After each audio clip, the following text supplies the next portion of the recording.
Good morning and welcome to week 4 of the ABC Summit. The previous 3 weeks have been focused on building resilient leadership skills, developing plans for multi-tiered systems of support, and promoting hope and healing for staff and students. This week, the focus of the summit will be creating compassionate and connected communities by leveraging relationships and partnerships. As we all know, it takes a team of knowledgeable and compassionate and innovative individuals working together to achieve positive outcomes. The planning committee and I would like to share genuine thanks for your participation and attendance. Be sure to reference the digital workbook for access to all the resources that are shared. We have one more week of the summit, and the topic will be one that we can all agree is extremely important given the incredible task ahead of supporting student and staff wellness. This includes engaging in self-care.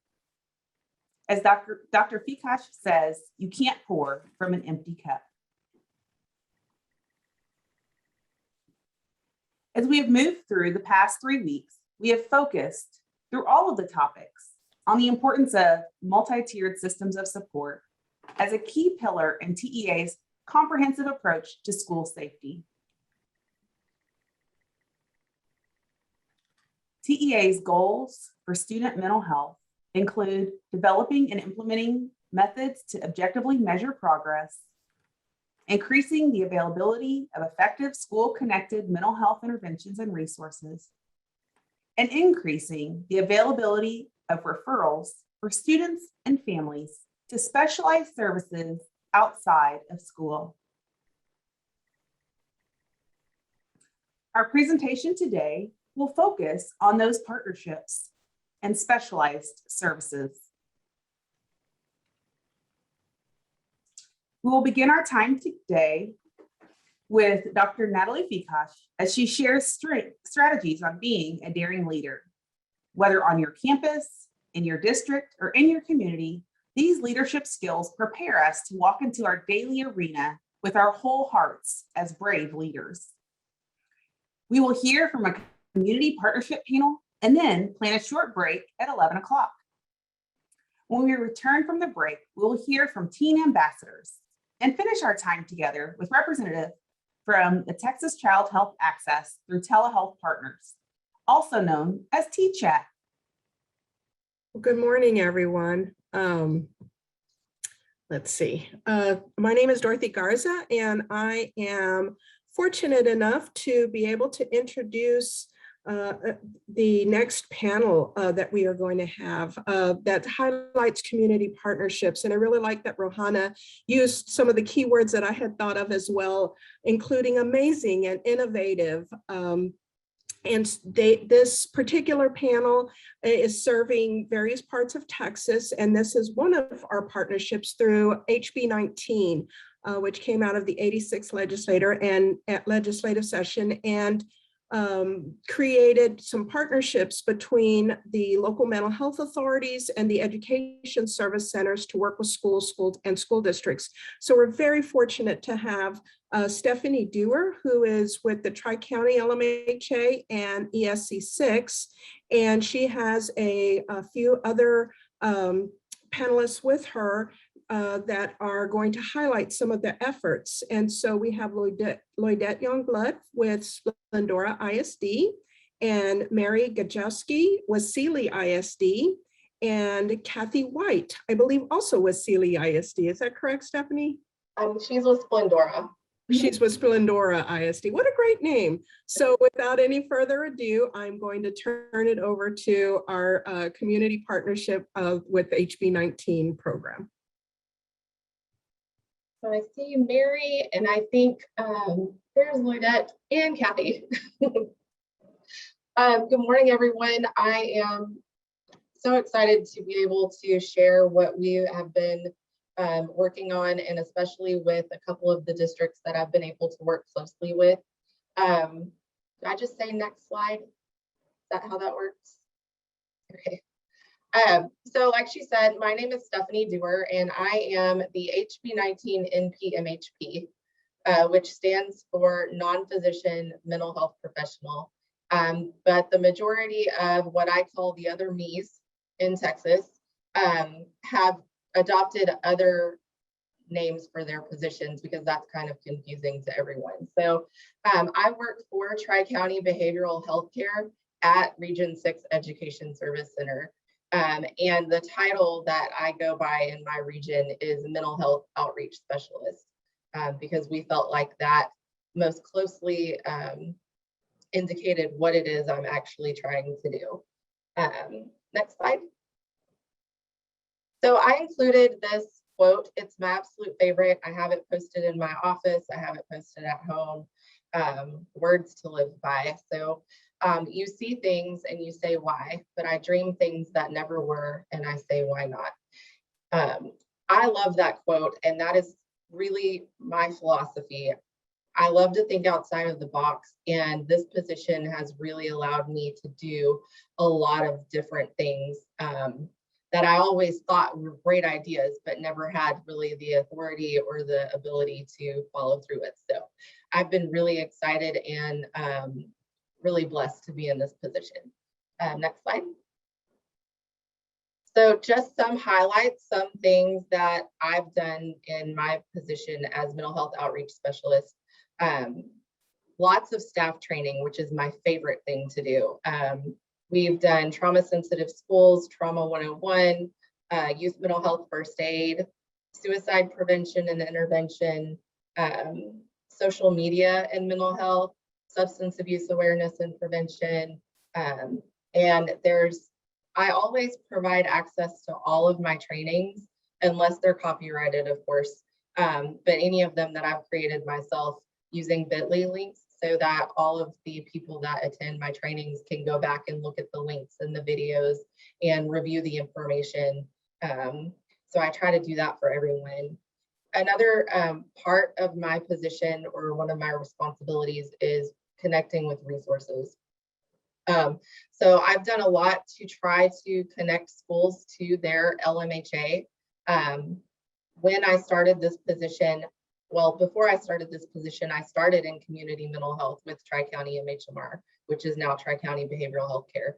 And then I went into school counseling, and I quickly realized the disconnect and maybe some misunderstanding that happens between school districts and their LMHAs. There's some school districts that aren't even aware that they have an LMHA or what that is. So I've done several workshops where I've invited the LMHAs and presented on what they do and what they can do, and given school districts a chance to go visit with their LMHA and ask specific questions about how to access resources. And I think that's been really helpful to try to bridge that gap.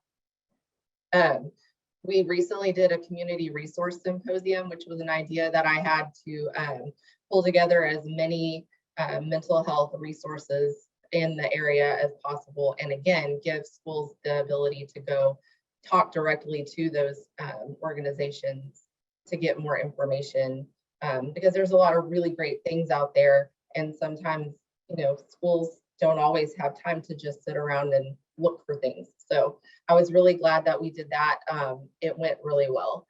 And then also counselor specific trainings, so reporting requirements, setting up small groups, how to access crisis services, because typically they're involved in that process, and then suicide prevention and intervention, again, specifically for counselors.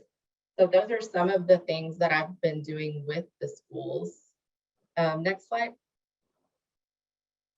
Some other things that we've done, I was able to do several parent nights for Splendor ISD. I think Mary's going to talk about that, but those are some of the topics. And again, all of those were shared with those parents utilizing a bit.ly, so they can go back and look at the information, the videos again. I've done several school events, so back to school events where I was able to talk to parents and students about social emotional learning and provide them some resources, open houses, a lot of back to school professional development days, which I really enjoyed doing. And then I also do quite a bit of information sharing. So I do a monthly newsletter utilizing SMORE, And I always have a section for upcoming trainings. I try to make sure that I put in there at least 3 or 4 things that a school counselor could take and immediately use. That could include a training that they could use with their staff or specific resources related to the theme of that newsletter. And then I also try to provide those legislative updates and TEA resources and things as they come across my desk. And also a really great thing that I've loved about being at the ESC is I've learned a lot about other resources that are being offered through the service center. And I'm able to collaborate with them on different trainings and also able to share their information as well as them sharing mine. So that's been really helpful, I think. But basically, I tell all of the people that I work with, I will talk to anyone, I will go anywhere, anytime to discuss mental health. If they will let me, I will come. So I often describe myself as the used car salesman of mental health. Will you please let me come talk to you or someone? And I've loved the freedom that I've had to do a lot of those things. Everything that I'm able to provide is free of charge to the school districts, and I think that's been a huge help. And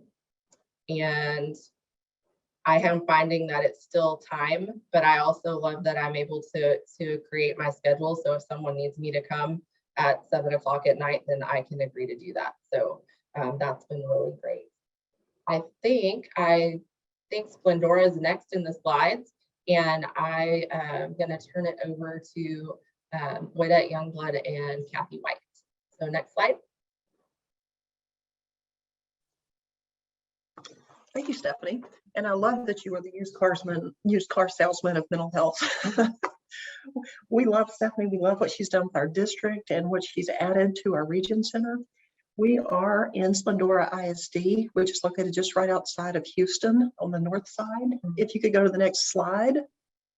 That is our contact information. I am Whitette Youngblood. I'm the Director of Counseling and Wellness for the district, and I have Kathy White with me. She is our junior high counselor in case anyone has questions that are specific to campus-based supports that Stephanie has been able to provide. She's here to answer those questions. And I can just reaffirm that Stephanie is doing a wonderful job, and the support from House Bill 19 has been exceptional for our district. If you could go to the next slide. You know, Splendor ISD has a mission, and we are all about cultivating exceptional people. That includes our staff as well as our students. And when I say staff, I don't just mean teachers and counselors. I mean, we are all in bus drivers, cafeteria workers, our maintenance staff.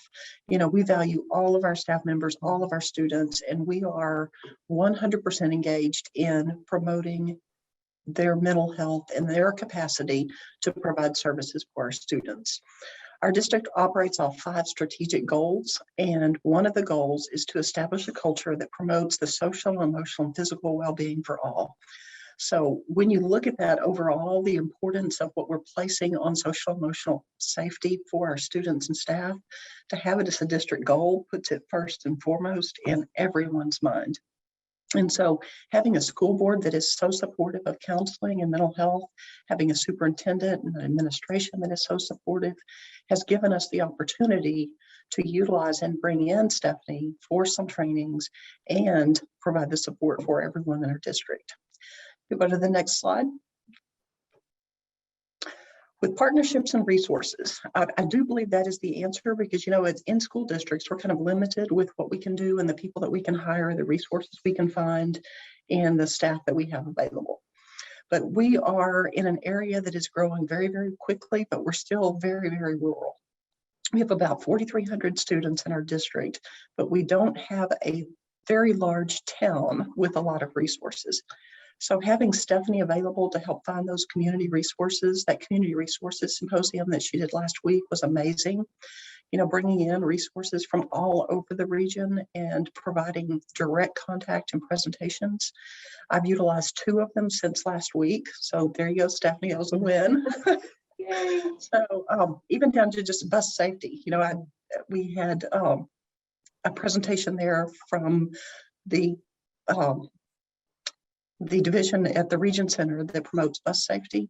And then I was meeting with one of our assistant principals, and they're having issues in some of their buses with kids that, because of COVID may not have ridden the buses in so long. And so she is contacting her, and someone from the Region Center is now coming out to do bus safety and bus riding skills with all of our elementary kids. So there, thank you, Stephanie. Yay, I'm so glad. And I would have never known that existed had she not pulled that in. And so I really appreciate what she does with community resources. She is super knowledgeable. Her experience with Tri-County has been phenomenal. We have a strong relationship with Tri-County. Before I worked in the schools, I also worked for an LMHA. And so when I came to Splendora, we've really been cultivating that relationship with our LMHA. Having Stephanie added to the mix has really increased the support that we're able to provide. I meet once a month with staff from Tri-County, and they have been able to arrange to have our kids assigned to specific caseworkers. So we don't have people rotating through all the time seeing different caseworkers. So we have 2 caseworkers for Splendora that see all of the kids on the caseload, and they see them while they're at school. So we open our campuses to them. We also have the prevention side of Tri-County coming in and using the Rainbow Days curriculum on all of our elementary campuses. But now having Stephanie available through Tri-County and the Region Center to provide the training and the support, I feel like we really have a complete package with our LMHA. And so I think Stephanie has provided that missing link. Now, I strongly agree with what Lloydette has been saying, because having the building that relationship has been critical to helping meet our students' needs and being able to work together so our students have the resources that they need to be able to advocate for themselves and for their education and for what they need. And I just think that has been that's been a huge success and an amazing asset on our campus. And it started by building those relationships and having that those resources available. We can go to the next slide. Okay, and then the collaboration and support that we've been able to provide as far as counselor support. I can let Kathy talk about that from a counselor standpoint on what Stephanie has been able to provide for the counselors in our district. So we have been able to have quite a bit of training that Stephanie has been able to provide for us. We have had training such as like how to set up our groups and different topics and different kind of lessons. And not only that, but she's provided so many different resources. And that's important, because a lot of times you don't have the time to go back and okay, I need to do this group, but I need to have all the pieces and the resources. And Stephanie has helped all the counselors in our district tremendously by providing us with those resources. And anytime that you needed help or with anything on how to do a particular group or something, Stephanie has been a huge help with that. We've also done the trauma informed care. We have done part 1 and part 2 with her, and there's a lot of aha moments and eye-opening moments, and it helps us be better counselors on how to help our teachers, to empower our teachers, to help the students. We've done with the road to recovery. We did things like the circles, using circles with various different groups, and the suicide awareness, and just becoming aware of the mental health first aid was very significant impact for a lot of our teachers and counselors on how to help students with the various mental health issues that we have. So, I mean, it's been having a lot of training and, like I said, having that support and resources available. And I tell you, whenever Stephanie says that she'll come at any time, I mean, she definitely means it. And that has been huge. Like for our, in our PLCs, she's able to come and talk to our teachers and to hear, it's one thing to hear it from the staff, but also to have somebody from the outside in a mental health field coming in and also talking to the teachers. I think it provides a valuable insight, and our teachers have gained a lot of knowledge from that. So there's just been a lot of, like I said, group support and a lot of individualized support that has been, that we've been able to utilize through this and as a result of her position. And then she's also been able to support not just our counselors, but our district staff in general. We offer trade days to our teachers in the summer, so they will come and do their professional development. And then they get the first 2 days of the Thanksgiving holiday off instead. So they have the whole week instead of just the 3 days. So it really encourages them to sign up for what we offer.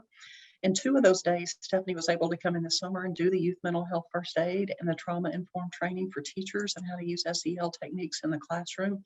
Very successful and very good feedback from that. I put parent presentations on there because I saw that on Mary's slides. And I thought, what a great idea. And so we haven't done that yet, but Stephanie, just know it's coming. I love the parent presentation idea in the evenings, and I'm really interested in the social media component that you've done. And so I'm really curious to hear how that went and what that entails. And I will be calling you later to set that up. So also just the collaboration and the resources that are available at the Region Center has greatly improved over the last few years. We have such good counselor support. I mentioned the Community Resources Symposium earlier, but Stephanie works at the Region Center, but she also works with a team of other mental health specialists. And that team together, when they reach out, they can do just about anything, find just about anything. They collaborate well together.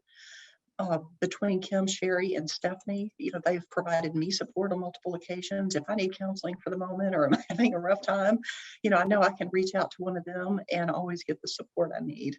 So just having that advocacy and those relationships has, I think, really improved the services that we're able to provide. So next slide. So Mary, I guess that's you for Sealy. All right. Well, Stephanie, I just want to tell you that I'll be reaching out for the great things you've done in Splendora on the counseling side of things. I've already got messages coming in from my counselors. So we'll be getting in touch. Next slide, please. Well, hello, everyone. My name is Mary Gajewski. I am the Director of Special Programs at Sealy ISD. It's my 3rd year in the position and 25 years at Sealy. As in everything great with a small district, you wear lots of hats. And one of my favorite hats is to wear a hat that helps others. And Stephanie has played a key component for us and for myself in Sealy ISD last year and moving into this year. So at Sealy, the mission is that we ensure high levels of learning for all. And as I started to look at House Bill 19 and think about SEL, I was like, wow, how is that going to transfer? And so we realized that we need to build relationships and first have a strong base in Maslow's before we can move up Bloom's. So I reached out to the Region Center to say, hey, how can I do this and who can help me?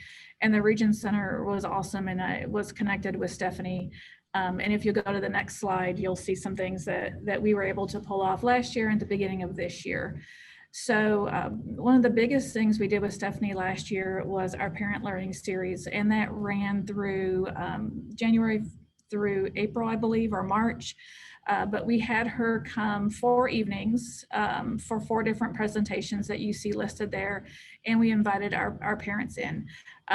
The attendance was not what we had hoped for, but I feel like it was a great starting point for us. And like Stephanie shared her bit.ly links, and so we send out a district newsletter every week to all of our parents. So we were able to incorporate those bit.ly links that she shared with us into those newsletters. So I feel as though a lot of people didn't come to in-person, be it COVID or be it whatever other reason.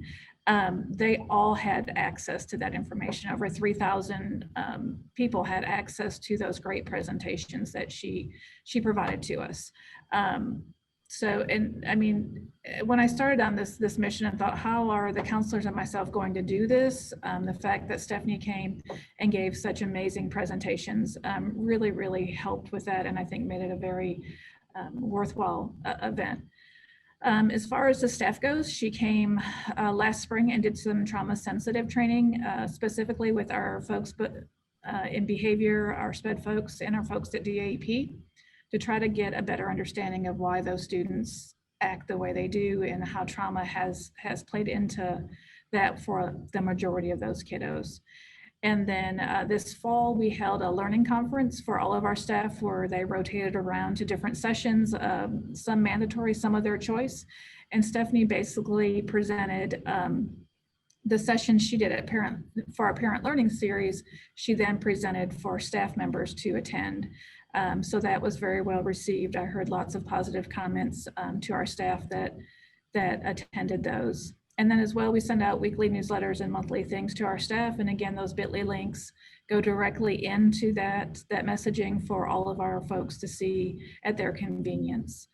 And then just one other thing that Stephanie did help us with last year is we had a foster student who had aged out, and we called the Region Center for help. And she was part of a group that got on Zoom with us and tried to problem solve ways that we could help that individual student proceed and be successful. So I've been thrilled with the support from the Region Center and all that Stephanie has done to help us. And I guess my message is, like, I didn't know where to start last fall, and just know that when it comes to SEL and the social emotional learning, like, there are lots of people out there who are willing to help, and they have a great connection and a great network with each other.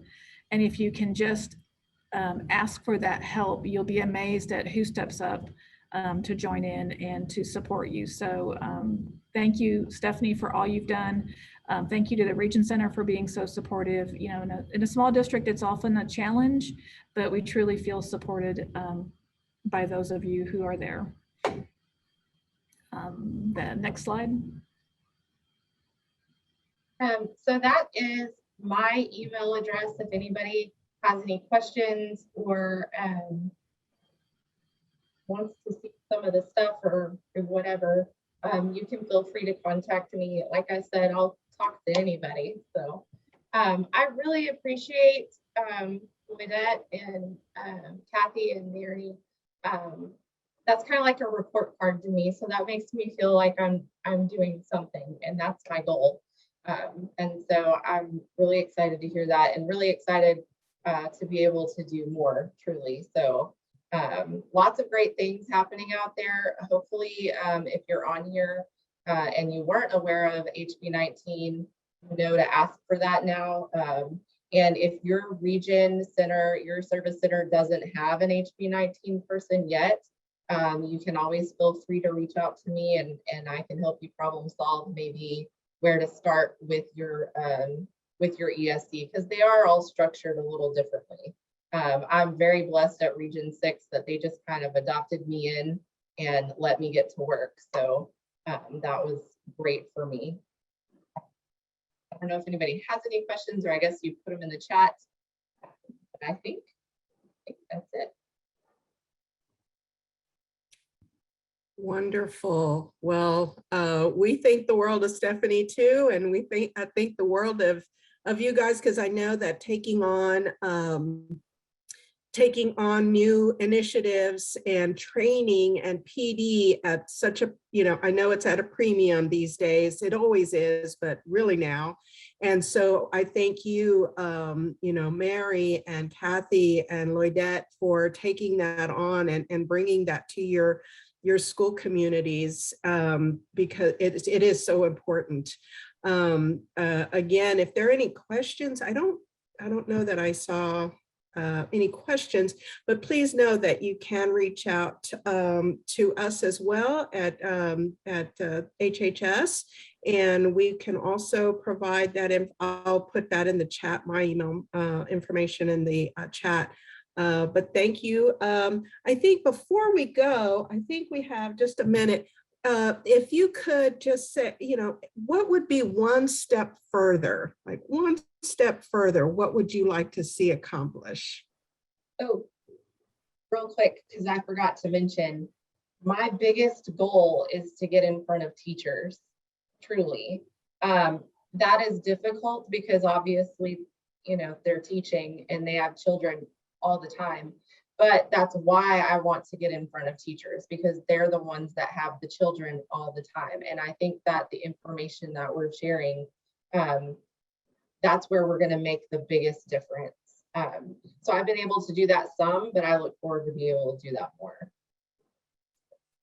And Stephanie, I'd like to second that, because you know, as much as we have been able to free up some of the counselor time and provide counselor training, you know, with all the new mandates that have come down with 45/45 and with all of the restrictions with COVID and the upticks here and the, you know, downticks there, it's hard to get teacher time. And so I think it's why it's so important for those professional development days to plan way ahead like we did this summer and provide those opportunities, because teacher time is precious, but so is student time. And so to support the students, we've got to get to the teachers. All right. Well, thank y'all. Mary, I don't know, Mary, did you have anything you wanted to? No, I mean, I will just second all that. And yeah, and I mean, the content, and it's having the teachers see that the content is important, but unless you have those relationships and dig into why things are happening, they don't hear the content. So having teachers slow down and realize that, yes, my content is important, but until I've built that foundation, they're not going to receive that anyway. All right. Well, thank you all so much. I'm going to turn it over to Rohana. Yes, thank you again. Thank you all for sharing resources and examples of effective collaborative partnerships. It is now time for our first 15-minute break. So please plan to return at 11:15, as we will have a wonderful presentation about the Teen Ambassador Program. You won't want to miss it.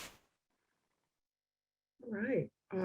Well, welcome back, everyone. I think we're just about ready to get going again. I think we might have a minute, but I'll use that time to, yeah, there we go. We've got a message in the chat about the workbooks. Please be sure to check that out. Also, I did put my our main mailbox in the chat if you want more information about HB 19. So our next panel, which is a panel of one, she is taking,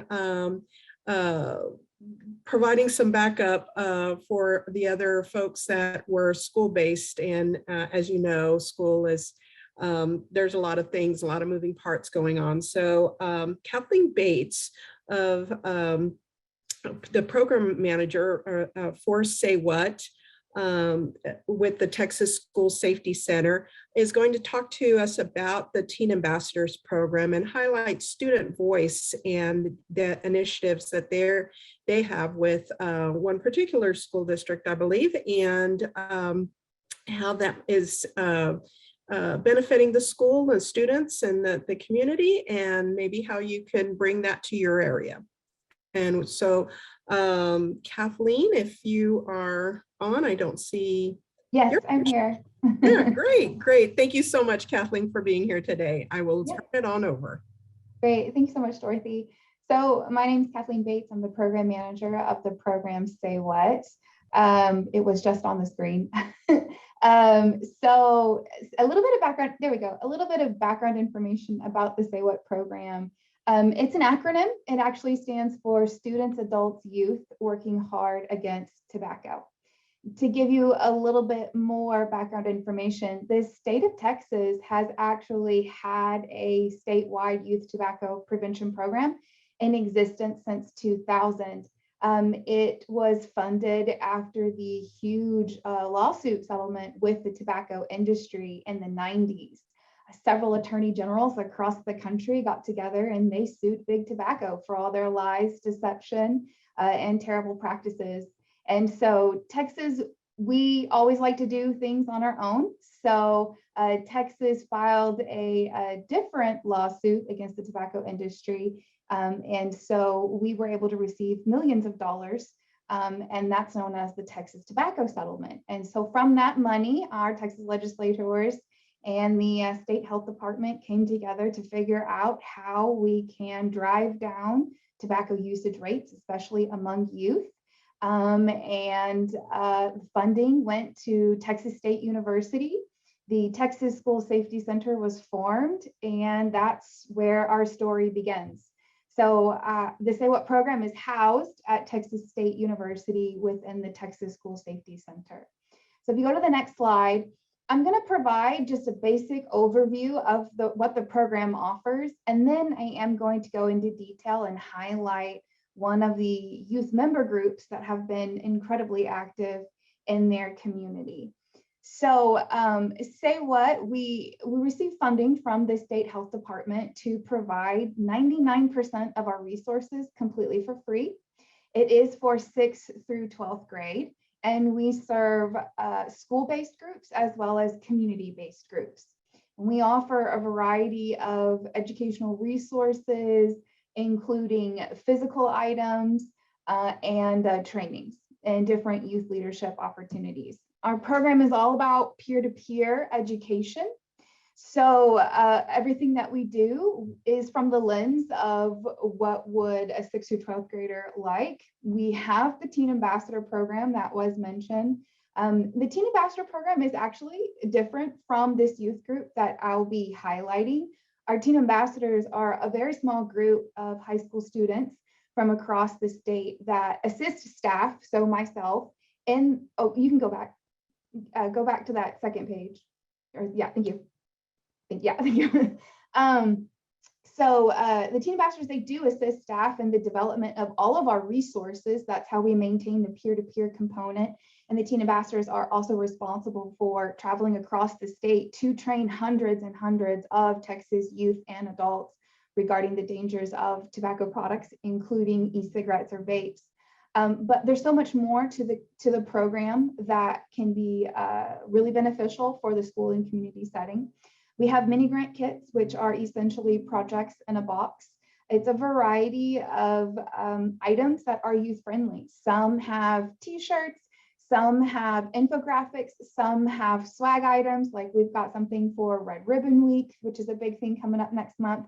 Banners, I mean, all kinds of stuff that's designed to assist school groups and community groups and getting just the word out and engaging with their community and their peers at the school level about the dangers of all tobacco products. And those are completely free. And they're very appealing. I will say some of them are very cool. Some of the t-shirts and whatnot, the gadgets and whatnot that are in these kits are very enticing. In order to request a mini grant kit, you do have to register yourself on our website. And the purpose of that is only for tracking purposes so that we can show the state health department, look, the money that you have given us, this is what we've been able to do, being good stewards of the money that we are awarded each year. In addition to those physical resources, we have one-day action summits, which are hosted during the springtime. These are completely free to attend. And the summits, the Teen Ambassadors are actually the ones that lead the summits. So youth from across the region, with wherever we may host a summit, will come and they will learn all types of tobacco prevention education information from a fellow peer who is in high school. There's, in addition to tobacco education information being shared, they also have team building opportunities, youth leadership opportunities, and networking to get to see what other youth groups across the state are doing or across their region are doing. We have an annual conference.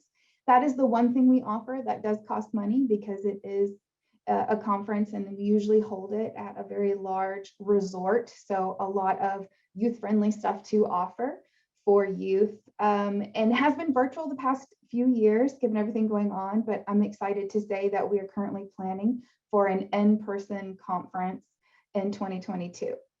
So the conference is basically a very in-depth version of summits. Our Teen Ambassadors train all year long to provide training and education to 6th through 12th grade, as well as adults, about a variety of tobacco prevention topics. There's youth advocacy, policy advocacy, all kinds of stuff, all kinds of training topics are offered at the annual conference. And it's just 3 days of intense knowledge, team building, skill building. We have a lot of online resources. So if you're never able to attend something in person, and you as the adult, or if you have a group of students that want to start educating their peers about the dangers of tobacco products, we offer a variety of online trainings for free, easy at your fingertips. You can access everything rather simply by going to txsaywhat.com. You can download infographics. We offer them in English and Spanish. The website can connect you with other statewide and national organizations like the Campaign for Tobacco-Free Kids, the CDC, the FDA, a variety of other statewide and national organizations where our main goal is to drive down youth tobacco use rates, including e-cigarettes. So that's just a little bit of a spiel about the program and what we offer. So if you go to the next slide, this is where I really want to highlight one particular youth group and all the work that they've done. And that's the HDB Strikers. And I'm so bummed. Their sponsor, Assunta Burnside, was so looking forward to being here with you all and bragging about her youth group. But of course, school can be chaotic given everything going on. So I'm here on their behalf. HDB Strikers joined Say What in 2015. They are a subgroup of their student council group at Harold T. Branch Academy, which is in Corpus Christi. And so the HDB Strikers solely focus on tobacco prevention, whereas the student council, they tend to focus on a variety of topics. So going to the next slide, we have a couple of pictures to show you that Ms. Burnside sent me, so you can see this particular youth group. So when they joined in 2015, they actually only started with 5 members. Ms. Burnside has worked very hard to try to recruit members and kind of get the program or the group off the ground. And so in 2015, she had 5 students join. And over the years, they have more than tripled in size. They now have about 30 members, and they represent every single grade level in the school. So you know, it takes time for sure. We know when we're trying to grow a student initiative at the school setting and the community setting, but a great success story and what they've been able to accomplish in trying to recruit as many members as possible into the work that they're doing. So on the next slide, this is Miss Burnside. She is a unique sponsor. I love this woman. She's actually been a part of youth tobacco prevention since 2007. So she's a big champion for youth tobacco prevention. Before joining the Harold T. Branch Academy, she actually taught at Anthony High School in El Paso, and she created a youth group there as well. And so throughout the years, her travels led her to Corpus Christi, and she knew that when she got to Corpus Christi, she knew she wanted to start another youth group. And so she met with her principal, who I actually will have a slide about her later on because she's very invested in this group, and really just talked to the principal about some of the things that she got to do with her students in El Paso and some of the things that they were able to accomplish at the school and the community. So the principal said, well, give it a shot and let's see what happens. And so over the years, they've been able to really accomplish quite a bit, which I will share later on, some of the things that they've been able to do to hopefully give you some ideas as to what maybe you could do, what you could bring to your school. When I talked to Ms. Burnside, I asked her, you know, what is the sponsor's role? Because a group like this can be, it can be a time commitment, and there's a lot that can go into it. And so when we think about a sponsor's role with any student organization, what is that? She has quite a few, which I will be sharing, but one of the ones that she really focused on was the concept of being their cheerleader. She says that first and foremost, she is their biggest fan, that she supports all of their fun ideas, even the crazy ones. We know that youth can come up with some crazy ideas, but out of that, there always comes really great opportunities. So she's always involved in everything they plan as well. And even though some things might not be attainable, she does try her best to figure out what is attainable. And so as that sponsor, she serves as that adult role as to what can I do as the adult in this for this particular group and for this particular project.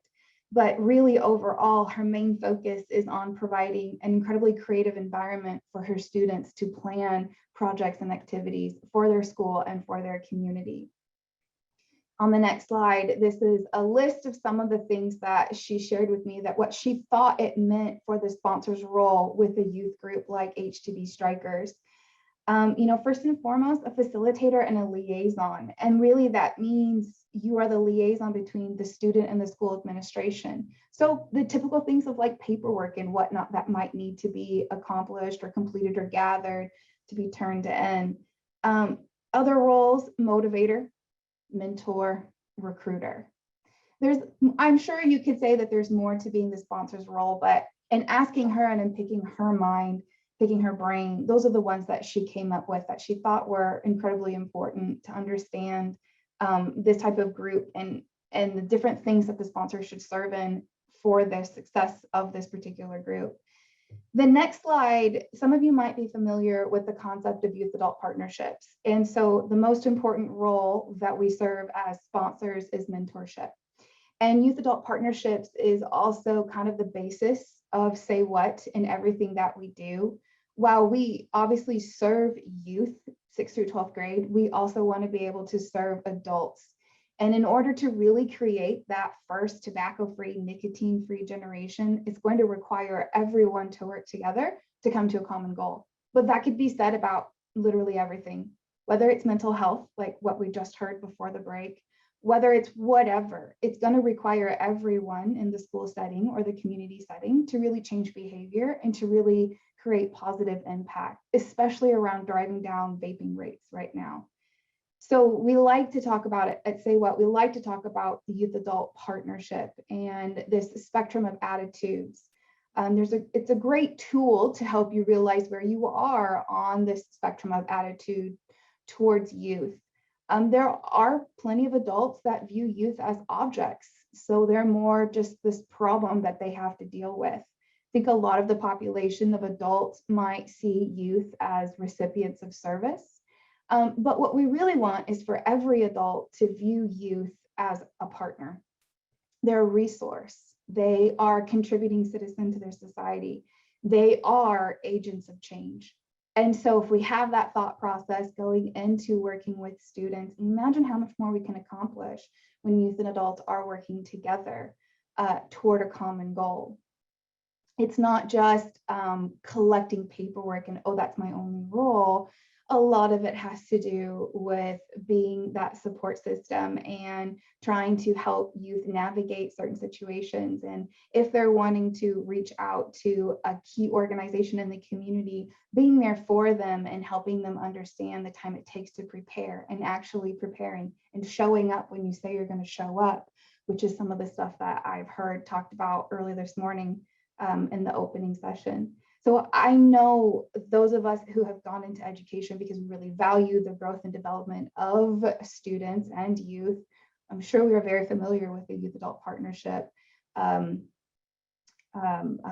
theory, but you would also be surprised at how many adults in the public health field and whoever else that work with youth are not familiar with this concept. So it's always really important that we as adults and sponsors, or people who work with youth, that we take a step back to assess ourselves and evaluate, where am I at on this spectrum of working with youth and how do I really view them? And is this something that I am actually ready to do, ready to engage in? So on the next slide is a section about time commitment.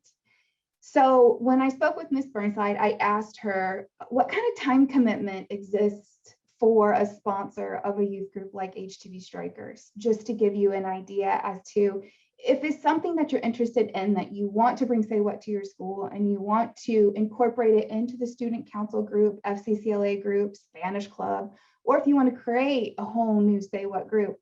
Either way, what's that time commitment to know if it's something that you can commit to?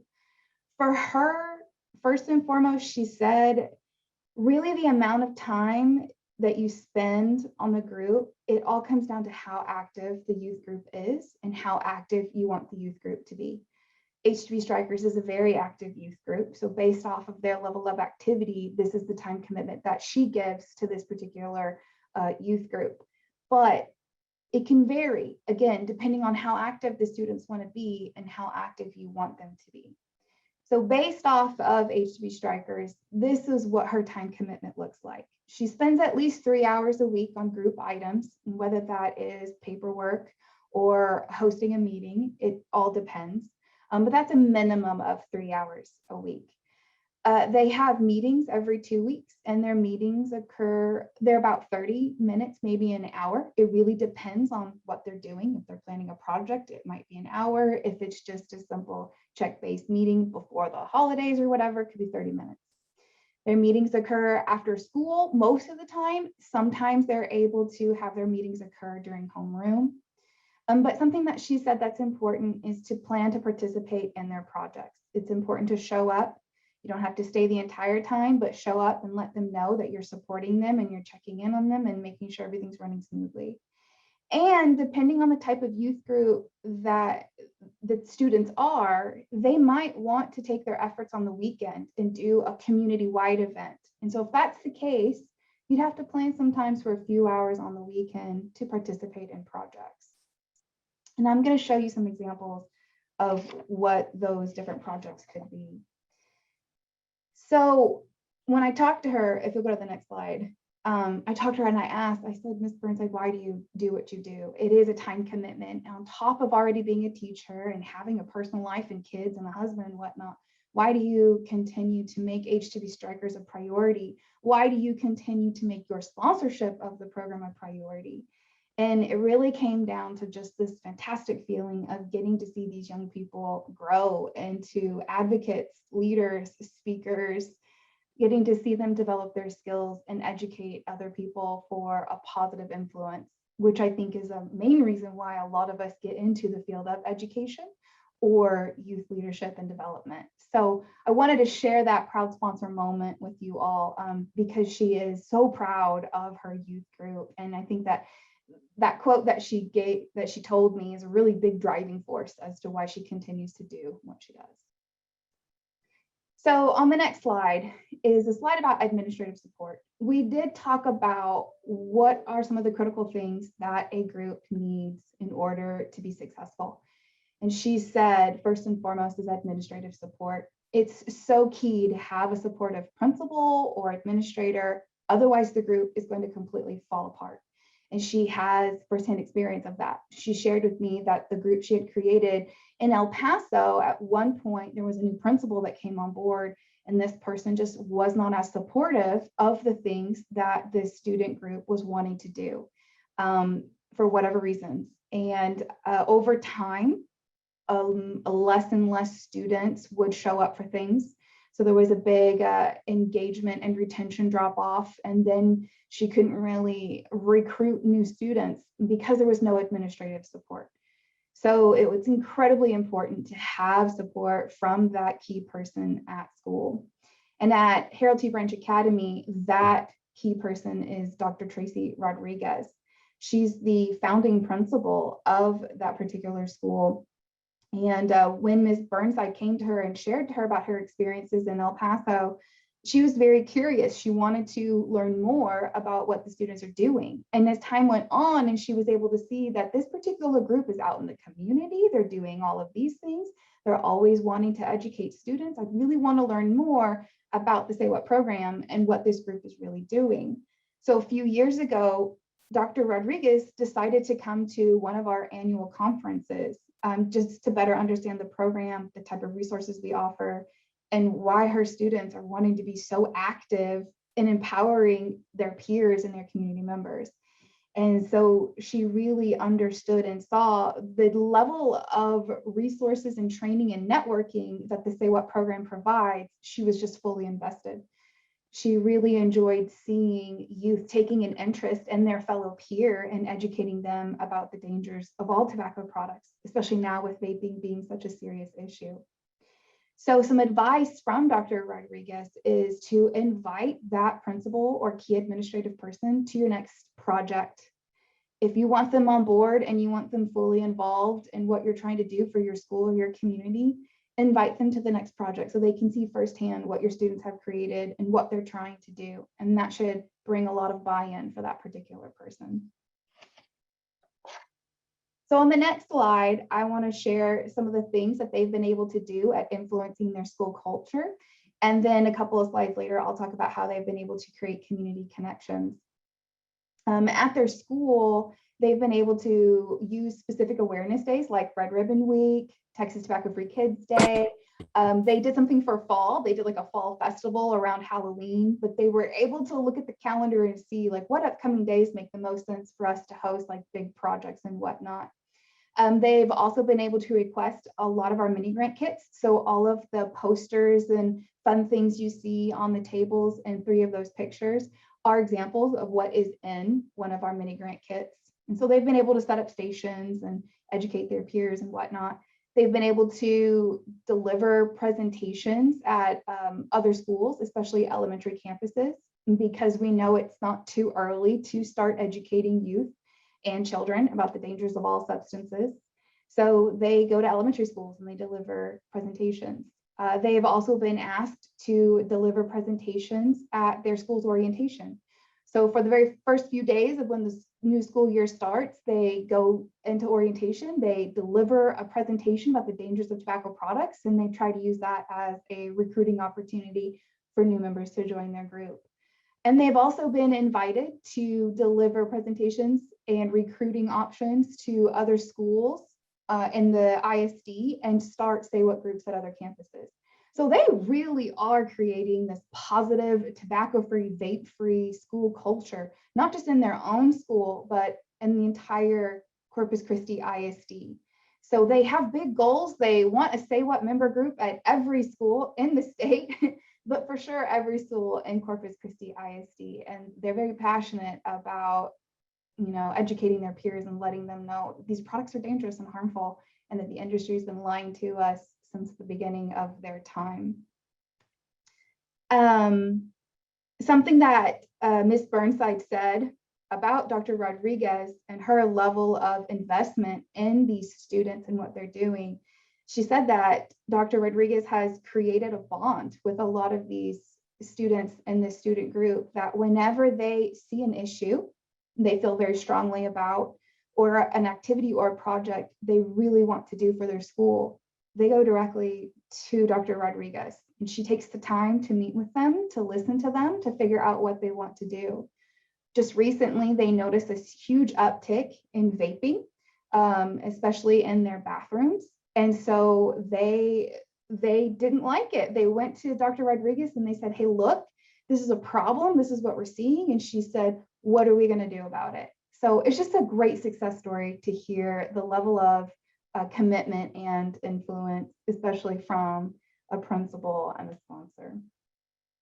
On the next slide is an example of what they've been able to do at the community setting. So their school, Harold T. Branch Academy, is an early college school. So the students take classes at Del Mar College. And some of the students, 3 of them are depicted in this picture, when they would go to Del Mar College, they'd walk around the school and they would notice a lot of tobacco litter and those old cement ashtray pillars that you could put your cigarette out as you walked into the building. And they knew the campus was tobacco free. There were signs and posters everywhere that said this campus is tobacco free, you can't smoke here. Yet they were still finding all of this tobacco litter and these old ashtrays, and to them it didn't make sense. So they wanted to do something about it. So they went to Dr. Rodriguez and they said, we have to do something about this. They have this policy, but they're not enforcing it. And they haven't even updated the campus to support this policy. So Dr. Rodriguez scheduled a meeting with Del Mar College, and these 3 students from HDB Strikers got to deliver a presentation to all the deans at Del Mar College, not only talking about the dangers of tobacco products, but showcasing that you have a tobacco-free policy and it's not enforced. Here's the proof, and here are our suggestions as to what Del Mar College should do in order to create a safer campus for all students and visitors. And it was a huge hit. The deans were very surprised. High school students had such an interest in changing the landscape, the environmental impact of tobacco at Del Mar College. And so since then, they've been in partnership to try to figure out how to help enforce the tobacco-free campus policy and to go about removing those cement ashtray pillars. So a huge success for them at creating those community connections and trying to influence a positive influence of the community. On the next slide is an example of more obtainable, I think, projects for more student organizations. They do a lot of tobacco litter pickups because Corpus, they have a beach. They are at the beach all the time, and there's always so much tobacco litter at their beach and also at their parks. And so they're very passionate about keeping their beaches and their parks tobacco litter free. So they host a ton of litter pickups. And so when Ms. Burnside talks about a time commitment, and it depends on how active the youth group might be, they host a litter pickup twice a month, and it's usually on a Saturday or a Sunday. So if that's something that you're interested in, or your students are interested in, that's where you can expect to spend a few hours on a weekend helping organize and do those things. But the students, a part of this group, do all the work themselves. So if you're going to go to a place of business and you're going to collect tobacco litter, it is good to give a business the heads up saying that we're here to do this and we want to collect tobacco litter, just as a common courtesy. She does not contact the business at all. That's the job of the students in this group. They take that responsibility to contact whoever at that particular business to ask permission to be on their premise to collect tobacco litter if it's at a business. Something else that they like to do is just thank their local businesses that don't sell tobacco to youth. So CVS, they stopped selling tobacco altogether. So they decided to thank all the CVS pharmacies in their area for not selling tobacco, and any other locations that don't sell tobacco. They thank them for protecting their peers and community members of Corpus Christi. So just a few examples of how you can really connect with the community and how you can take that positive influence from the school setting and put that immediately into the community. On the next slide, I asked Ms. Burnside for some tips and advice to share with you all. As somebody who has been a sponsor for Tobacco Prevention Youth Group for a while, she's definitely said that she's learned a few things over the years. And she wanted to leave some tips and advice regarding recruitment and group meetings, if this is something that you are very interested in bringing to your school. With recruitment, she says start small. I'm sure all of you know this, but word of mouth will always eventually lead you to a group size that you would like to have, and encouraging at least each member to bring one friend to the next meeting, starting small and being okay with that small turnout and having faith that over time it will grow. Something else that she said to remember is that the most active members will graduate. I mean, everybody will graduate at some point, but the most active members will for sure graduate. And so at some point, you're going to be left with underclassmen who might not be as active or might not know how to be active because they may not have gotten that peer-to-peer leadership, or that particular active person already graduated. So always recruiting, because you're recruiting for replacements. Because we've seen several times with other Say What member groups where the youth group didn't recruit as well as they should have, and everybody graduated and it was left with just the sponsor. And that's even more time on the sponsor to try to regain those members, get new members, things of that nature. So always be recruiting. With group meetings, she says that she's learned to keep meetings on target. Even though she encourages her most active youth members to lead each meeting, she tries to keep it on track because, again, that is her time, and her time is valuable, just as valuable as the students' time. So helping to ensure that that meeting is on track. And she says that meetings really should just focus on upcoming activities and projects.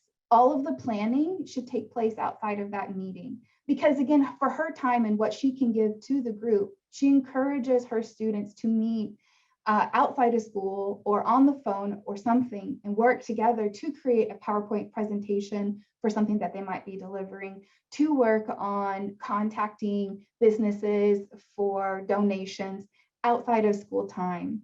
And I think that it is good because when we think about being adults and all the things that we have in our lives and whether or not we can give time to certain things, it's important because that helps with that, but also it gives them the opportunity to actually get out there and talk to certain people and learn those communication skills and learn those ask skills, especially of donations, because that can be scary.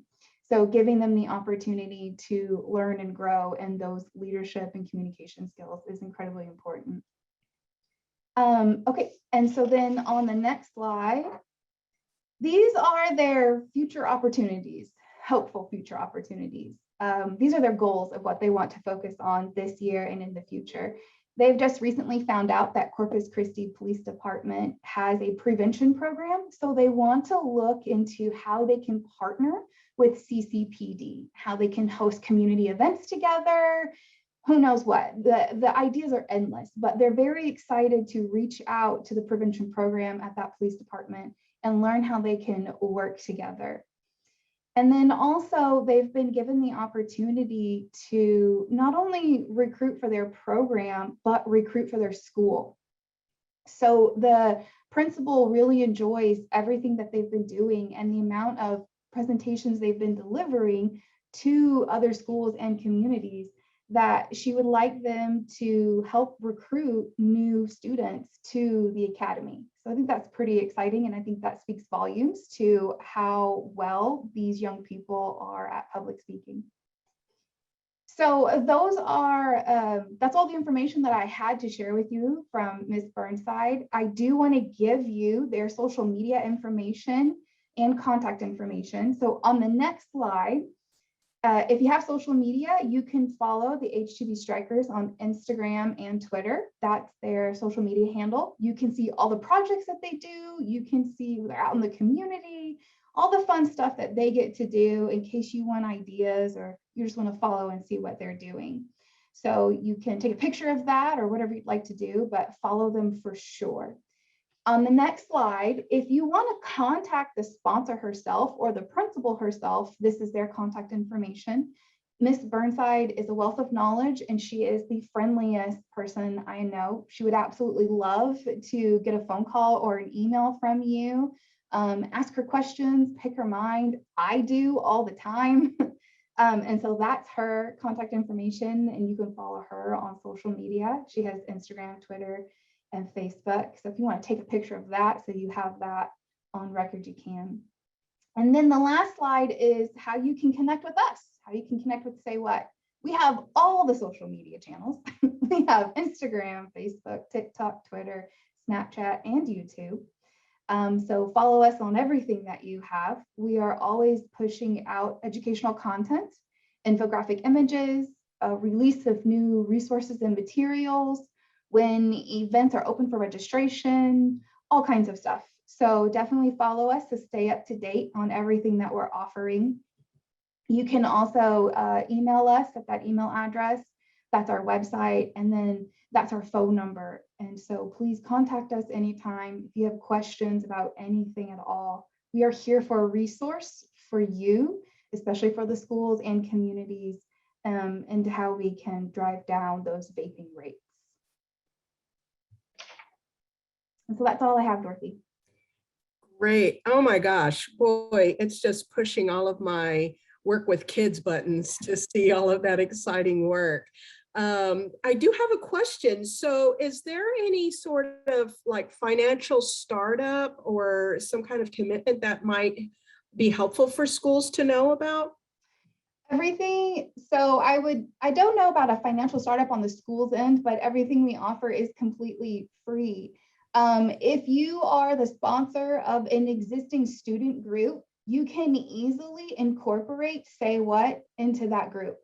Literally, whether that's student council or FFA or the German club or Interact, it literally doesn't matter, because we're all focused on educating and empowering youth to take a stand against the tobacco industry, to understand the dangers and the harms associated with tobacco use. So that can really easily be incorporated into anything that you're doing. And everything we offer is completely free. There's no fee. Like I think student council, you might have a fee you have to pay each year or whatever. There's no fee. It's completely free. You sign up, we send you emails, we don't spam you, we won't share your information with anybody else. We are very protective of those who sign up to become a Say What member. And really the only thing that costs money is conference. That's it. And to be honest, most people that come, we scholarship for free, because the funding from the state health department allows us to do so. That's great. It looked like there was one question.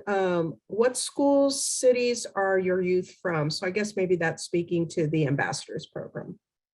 Yeah, so the ambassadors, this year we have 13 ambassadors, and that also includes a few college students. And they are all over the state of Texas because they are our youth advisory board. And so they have to represent every region of the state.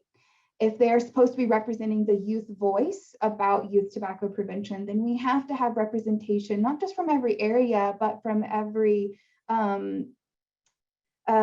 sexual orientation, from every gender, from every ethnicity. I mean, everything has to be represented. Texas is a vast state, and there's a lot of different communities in our state. And so they have to represent the youth voice so that other youth can see them and relate to them and hear what they have to say. And that makes them credible and relatable. So it's really important to do that. Now, the member groups are all across the state of Texas. I mean, every region of the state, we have member groups. We have over 500 member groups that are in 6th through 12th grade or community-based. So if there's like a local coalition, like a tobacco prevention coalition in an area, they might have youth members on their coalition. And so they're also a member of Say What. So it's very vast all over the state. And we also have other states that are very interested in what we've been able to do in Texas as well. And so they've been able to take everything that we do and take that back to their state. So that's kind of exciting that the youth in Texas right now that are Say What members, they have been able to impact other states like Alaska, Hawaii, Tennessee, Alabama, Montana. The list goes on with other states in the country that are looking at these youth across the state in Texas, what they're doing in their school and their community regarding tobacco and vaping prevention. So it's kind of exciting to know that a youth group from the DFW area could be creating significant impact in a completely different state. So it's kind of exciting to know that you can create more change than just at your school, but across the nation. I think that really speaks volumes because our kids are global citizens. They are beyond just the immediate neighborhood and even city or state. They, have connections across the world through Instagram and all the other social media things. But thinking of my kid in particular, but there's a question. Are you available to present to our administrators? So we have a very limited staff. If it was like a virtual type thing, for sure, I would absolutely love to make time to fit that in and be able to do that. If it's in person, unfortunately, we're very limited in travel. While we serve the entire state of Texas, our budget's not very big for travel. So if it's Zoom or Teams, I'm there for sure. You can count me in, but in person gets a little tricky. Okay. So to whomever asked that, it was already scrolled up. Please be sure to reach out to Kathleen through all her contact information. That's great. Yeah, DM us on social media, whatever. Just contact us however. We're like, okay, sure. All right. Any other questions from the audience? And even if you might not have a student group that is interested in focusing on this, but you yourself need resources like posters or infographics or information on where to tell youth to go to if they want to quit vaping and whatnot, contact us because we do have a decent sized clearinghouse of printed materials that we'd be happy to send your way. So you don't have to become a member just to utilize our resources. We want to be able to serve everybody in the state and send whatever we can to help with whatever resources you might need. One other question, vape and THC, any information there for prevention? I'm not quite sure what the question is asking. I will say that we Our program solely focuses on tobacco products. So we are not experts with THC. However, we have knowledge that the fact that people are vaping THC, and we can speak to the act of vaping, no matter what substance you put in that vape, you're guaranteed that person most likely will experience XYZ. But if you're looking for specific information on marijuana and THC, we won't have that. Fair enough. I wish we were. I mean, the tobacco industry already partners with big marijuana, or whatever one you call it, with marijuana cigarettes and whatnot. So it's just the way our funding is and the way our contract is written. Yeah. Well, perfect. All righty. Well, great. Well, thank you so much again for all of this great information and all the great work. And I hope that any of our audience that is already working with the program continues. And if you have, there are new folks that are interested in bringing the information, please reach out. And with that, I will turn it over. Thank you again, Kathleen. And I will turn it over to Rohanna.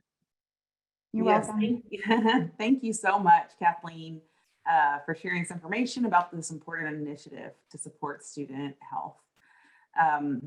And I agree with the comment that was put in by Julie that, you know, these holistic youth programs address multiple school mental health components that are in statute, with substance abuse prevention and positive youth development, and building and maintaining relationship skills and positive character traits and personal skills. And those are all aligned with TEEPS. So I appreciate you so much sharing this morning. And I know that you're going to have lots of people reaching out and DMing you. So I hope you're ready. With that, it's time for one more break. So go ahead and freshen those drinks, take a moment to stretch or engage in some mindfulness, and join us back at 12:15 as we hear from representatives from TCHAT. Hello, everyone. My name's Luann Southern. I met you at the first leadership meeting that we had at the beginning of this wonderful ABC Summit. And I'm the director of the Texas Child Mental Health Care Consortium. And it is my distinct pleasure today to introduce you to three women who are doing incredible things for children and families across the state of Texas. They are Dr. Laurel Williams from the Baylor College of Medicine, Dr. Pooja Patel from the University of Texas Dell Medical School, and her colleague, Dr. Roshni Kohli, also from the University of Texas Dell Medical School. The three of them are going to talk to you today about the Texas Child Health Access Through Telemedicine Program, also known as TCHAT. Many of you have heard folks talk about TCHAT during the course of this meeting, so I'm going to let them take it away. Welcome. Hello, how's everybody doing? Can you hear me okay? Looks like we've got slides. I wanted to make sure that we all have time to talk. So just let me know if I need to stop so I can make sure that Dr. Kohli and Patel have time. So I'm going to go ahead and get started. So I've titled this slide a call to action. I use it in a couple of different places, but I really want to make this clarity that there is a connection between our head and the rest of our body. You know, we're not just separate brains, we're not just separate bodies. So when we talk about how we can help children learn better at school in particular, we really need to, as you are aware, pay attention to all parts of their lives, not just are they in front of you in a classroom talking and listening, but other parts. And so this is why we say we do believe, and we're a little biased because we're in mental health, that how you help overall health and how you help overall school performance is that we're really paying attention to child emotions and mental health. So thank you for the opportunity today. Go ahead for the next slide. So again, these slides may be things that you already know. I'm not going to spend too much time talking about them with you today, but this is pre-pandemic. And so 1 in 5 children have, with the ages of 12 to 18, have a already diagnosed mental health illness. We know that upwards of 30 to 50% of them don't receive a service in a timely fashion or even not at all. And this is even worse if you're a person of color. You're even less likely to get a service that you need that's appropriate and evidence informed. And we actually, as I said, know that mental illness affects all aspects of our life. So when we have poor mental health, it affects our physical health, our abilities to be employed, our abilities to be educated and to get education, and then obviously our relationships with other people, and including teachers, other peers, our families and friends. And so anxiety and depression are the most common. This was all pre-pandemic. And even pre-pandemic, there was already a pandemic going on that probably many of you are aware. It was the pandemic of suicide amongst youth in the United States. So suicide is the second leading cause of young people to die in America today. And I know that we have lots of wonderful walks for lots of different things and problems in our world. But to me, when I hear that this is the second leading cause of death, I wonder why we are not having more of a sense of urgency in the United States when it comes to overall health. Now, suicide in and of itself is not a disorder. It's often the end result of disorders that have not been addressed, have not been treated, or an immediate stressor that's just so overwhelming to somebody. So suicide is not one cause, but clearly this is a symptom that we all need to be paying attention to, that young people are dying by way of suicide in the United States in this sort of, with this sort of rate. Second slide, or the next slide, I should say. But what's going on again within the COVID, we're still kind of trying to map that out. This is just another slide that's looking more at data pre-COVID, and it's a little bit nicer format. But the other thing that I really want to pay attention to is that the rates for depression and anxiety pre-COVID were already rising. So there was already a sense that amongst young people, and there's definitely evidence that tell us that people of color, LGBTQ are disproportionately impacted and having more and more rates, that we're just seeing increasing rates of depression, anxiety, suicide amongst young people in the United States. Next slide. And we do have some data that's coming out from different sources that are telling us that yes, the pandemic has created this sort of, perfect storm is always a misnomer to me. When is a storm perfect? It usually seems like it's a mess. But we can say that these stressors are definitely seem to be increasing some people's abilities to cope. Now, we do have some children who actually love being at home, and actually it's coming back to school that's going to be a big challenge. But for probably a bigger swath of people actually not being at school, not being with their teachers, teachers not being able to be with them, not being able to be with friends and family, people losing their lives, family members, economic instability, these are all things that are worsening young people's mental health. And we have seen an increasing rate of mental health related visits in the emergency room across sort of this period of the pandemic. And so it seems to be that there is issues with access. And so TCHAT here today, we're going to talk about maybe one way that TCHAT can be a bridge and a help for some of these issues. We can't solve it all by ourselves, and we actually want to collaborate with you.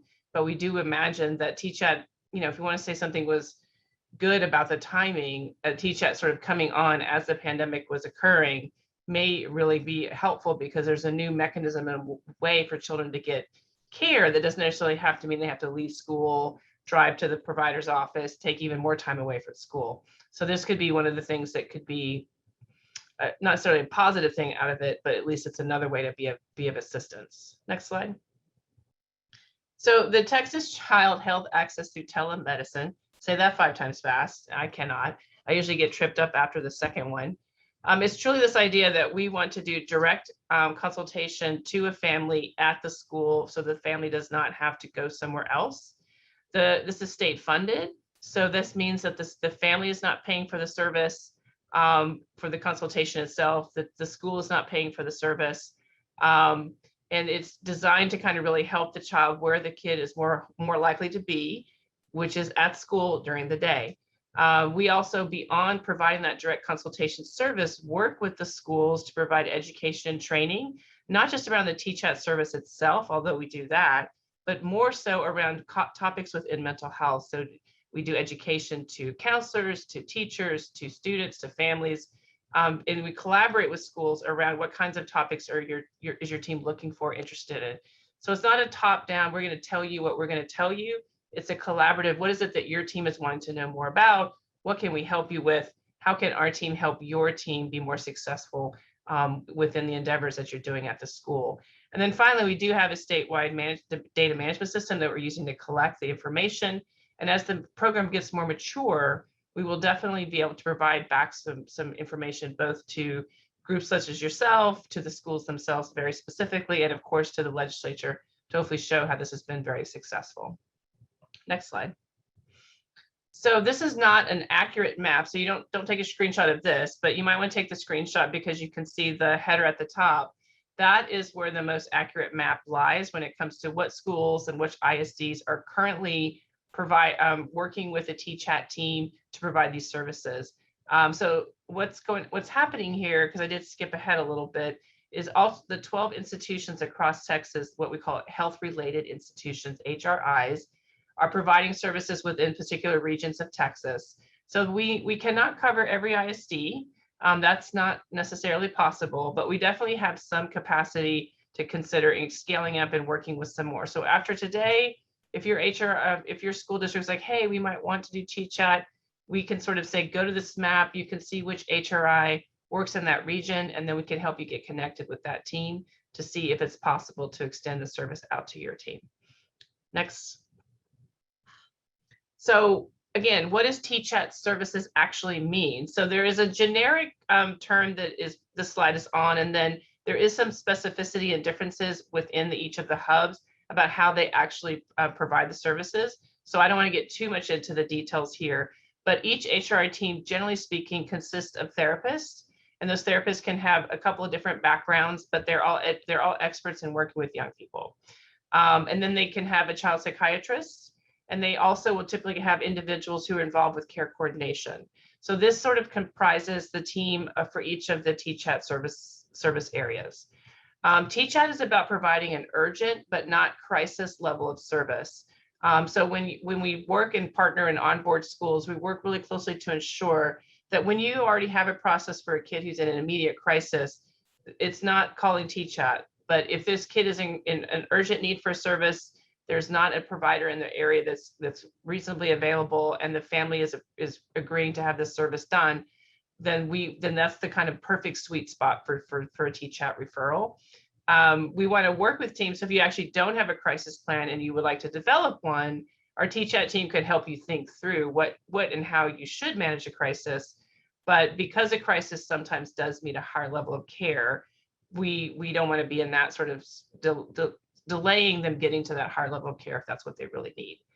The telehealth care and the pandemic helped us even be more flexible, is care that's either provided on campus in a secure and private location, or it could actually occur at the family's home via telehealth. So we had to flex immediately when schools needed to close down because of the pandemic, and we can still provide that service directly to the family's home if that's what's going to work best.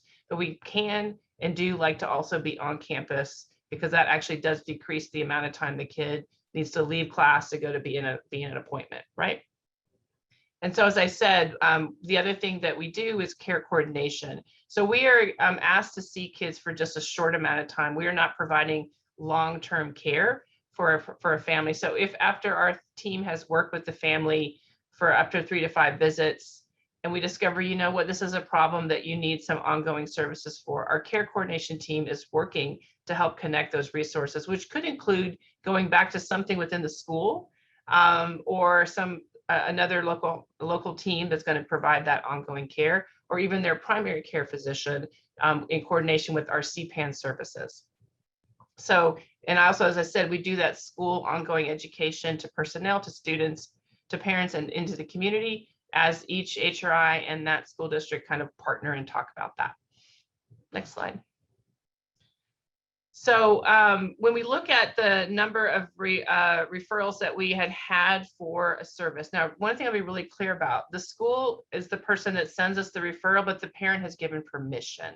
We do not do any services without parental guardian permission. So there is a step where you as a school ask the family, would we like to refer you to TCHAT services? Are you comfortable with that referral? And then you make that referral. Our team then will typically reach out, make sure that's true, the family wants that service, and then we help them get the service organized and scheduled. So when we talk about eligibility of services, this does mean kind of how many kids within different ISDs or specific school campuses, because for some of the schools, some of the ISDs, we don't do we don't have the availability for all kids in an ISD, but we might be working with 3 to 5 of the campuses. So this number is a little bit challenging to kind of accurately portray. But as you can see here, this is about the number as of the end of last school year, kids who, if needed to get a service through T-Chat, could potentially get one. And we were in over 2,000 campuses as of last year and 191 districts. You can see here, I'm not going to spend too much time on this. You can go back and look at these slides in more detail. The point of this slide is really that we are trying very hard to make sure that we are enrolling not just big school districts. A lot of times there's a thought, well, our big school district already has a lot of resources. We really are working to make sure that we are doing our best to enroll big, medium, small size, urban, suburban, rural. And so over time, that is our goal, is to make sure that we can kind of reach the service out, because it's meant to be to try to help where people cannot get the service. Okay, next slide. And here is, again, just another sort of look at the enrollment as far as the different types of schools and the different sort of urban center versus independent. So again, Texas is a big state, as you guys are all aware, and we have a lot of variability, which is great, a lot of diversity, which is great, but that does mean we need to partner and do what's sort of best for a local team versus saying there's some top-down approach that we're going to do every single time in every single situation. So of course, one of the things that we want to do is make sure that young people and the families are feeling that the service is actually helping them. And so we have some initial, very early data coming in at this last sort of school year, sort of asking students. So this is the students sort of overall top line, kind of, is this helping me or not? And so we had 52 surveys from youth that were turned in.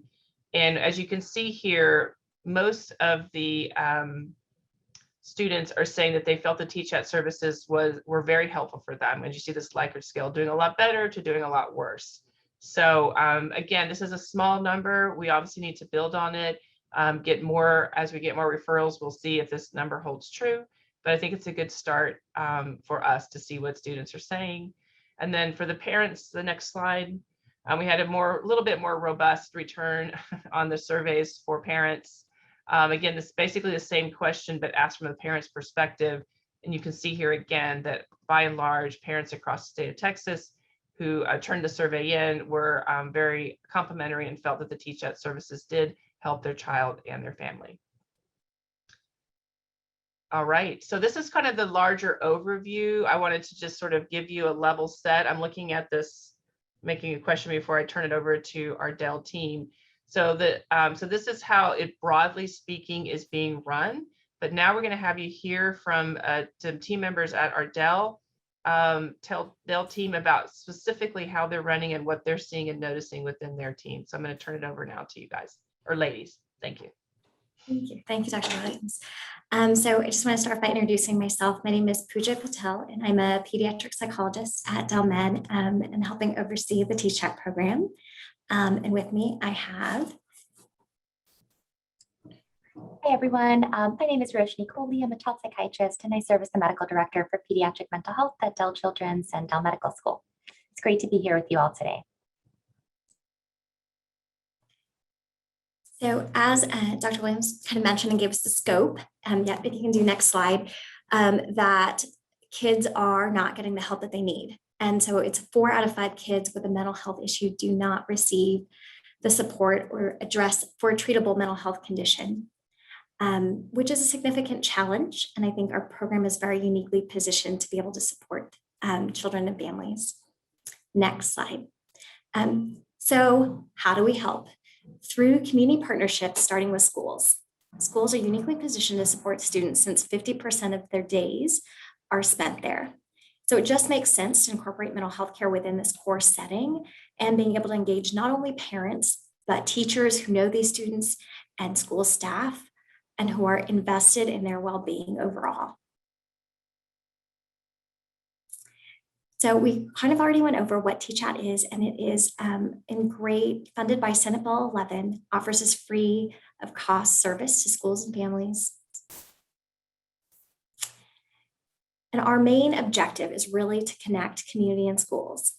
So we want to partner with, and if you'll go ahead and click, you'll get to see the little bubbles. We partner with the schools first and foremost, and incorporate in the needs and support of the family, but also bring in community providers and resources. And we are like the link. We kind of see our program as the link of connecting all three of these spheres to create collaboration and communication, which we think and we've seen really helps students in addressing their mental health needs. So Del Med is our region spans 13 counties, and you can see it's kind of big, and we are so serving all schools, rural, small and large, like Dr. Williams was talking about, and kind of providing these main 4 core services. So the first one is assessment, brief intervention, and stabilization. And so what we're doing here is assessing what the mental health concern is, providing skills and intervention or medication management to assist in stabilization. And we do that across 5 visits. In our center, we are able to see students within a 2-week span for an intake. We also do offer same-day appointments for those urgent needs.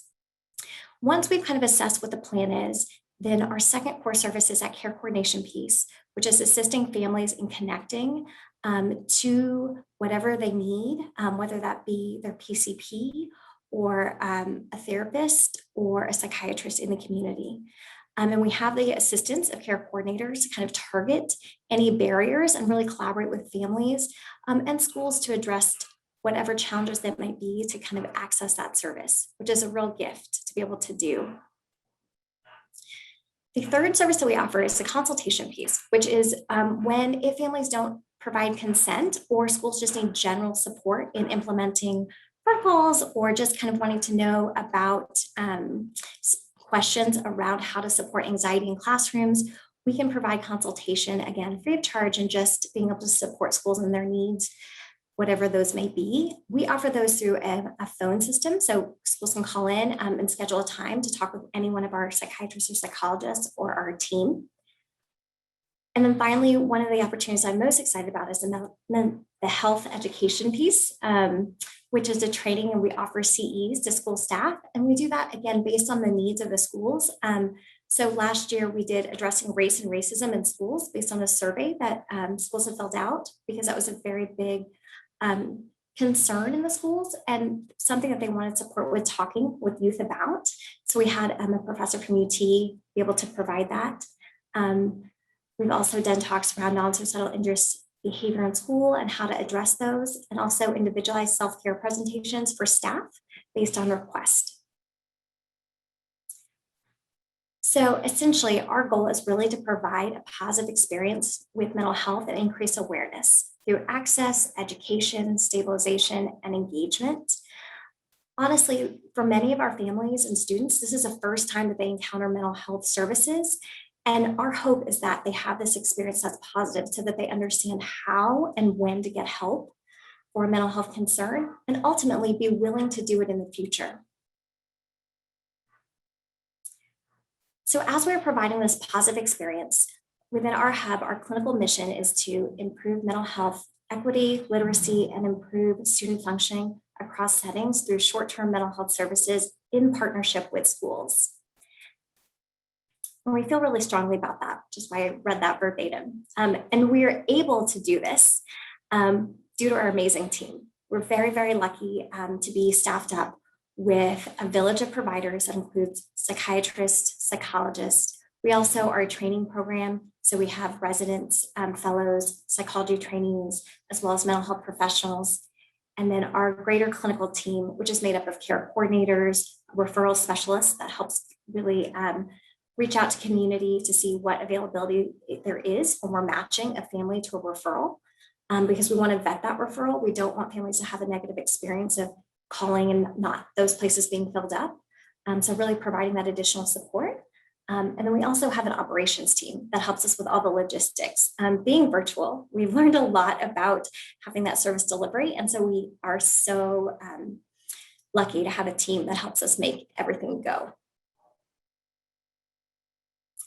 This is just kind of a deeper dive into our course of treatment of what it looks like. So Our process, we do an initial assessment or an intake, which systematically assesses the needs and create a treatment plan. And we do that both a short-term one for stabilization and a long-term one for what they might need in the community.